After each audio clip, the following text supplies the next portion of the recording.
Guys, രാവിലെ ഫ്ലാറ്റിലെ വർക്കിന് പോയതാ. പക്ഷേ എന്ത് ചെയ്യാൻ, ഒരു രക്ഷയില്ല. മഴ ഞങ്ങളെ സമ്മതിക്കുന്നേയില്ല. രാവിലെ ചെന്ന് ഒരു 15 മിനിറ്റ് ജോലി ചെയ്തതേ ഉള്ളൂ. അതിനുശേഷം മഴ കൊണ്ടുപിടിച്ചു. പുറത്തിറങ്ങാൻ പറ്റാത്ത രീതിയിലുള്ള മഴയായിരുന്നു. അത് ഞങ്ങൾ മെഷീനൊക്കെ ഒതുക്കി വെച്ചിട്ട് അങ്ങനെ ഒന്ന് വെയിറ്റ് ചെയ്യുക. ഇത് തോരും ഇല്ലയെന്ന് അറിയണമല്ലോ എന്നുള്ള രീതിയിൽ വെയിറ്റ് ചെയ്യുക. കുറച്ചൊക്കെ ചെയ്തു, ഇനിയും ഉണ്ട്. ഒരു ദിവസത്തെ പണി അവിടെ ഉണ്ടായിരുന്നു. പക്ഷേ ഈ മഴ ഇങ്ങനെ ചതിക്കുമെന്ന് അറിഞ്ഞില്ല.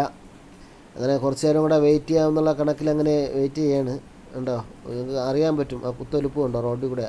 അപ്പോൾ അത്രമാത്രം മഴ പെയ്തുകൊണ്ടിരിക്കുക. അപ്പം ഇന്ന് ചെയ്യാൻ പറ്റാത്ത അവസ്ഥയായി വന്നിരിക്കുക. എന്തായിരുന്നാലും നമ്മൾ ഇറങ്ങാമെന്ന് വിചാരിച്ചു. നിന്നിട്ട് കാര്യമില്ല. ഇനി മിഷനിലെ ഓയിൽ കംപ്ലീറ്റ് ഒഴിച്ച് മാറ്റണം. ഓയിൽ അതിൽ വെച്ച വിഷയമാണ്. രണ്ട് ഓയിൽ മാറ്റണം. ഓയിലൊക്കെ മാറ്റി ഞങ്ങൾ നിർത്താൻ പോവുകയാണ്. Okay, bye. അടുത്ത വീഡിയോയിൽ കാണാം. I believe in God our Father, I believe in Christ the Son, I believe in the Holy Spirit.